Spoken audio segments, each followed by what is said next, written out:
আসসালামু আলাইকুম ভিউয়ার্স, এই যে দুইটা বাছুর দেখতেছেন, দুইটা বাছুর 92,000 টাকা বিক্রি হচ্ছে। লালটা সাইজ ছোট আর কি দেখতেছেন, 92,000 নিয়ে যেতেছে।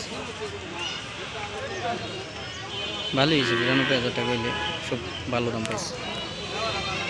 এটা মিলা 100 কেজির উপরে মাংস হইব আর কি।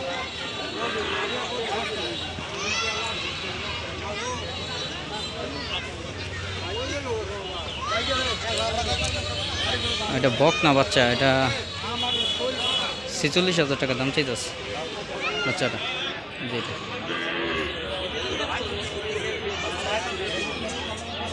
46 এটা দাম চাইতেছে, 36 পর্যন্ত উঠছে, দাম দেয়নি, 46 চাও।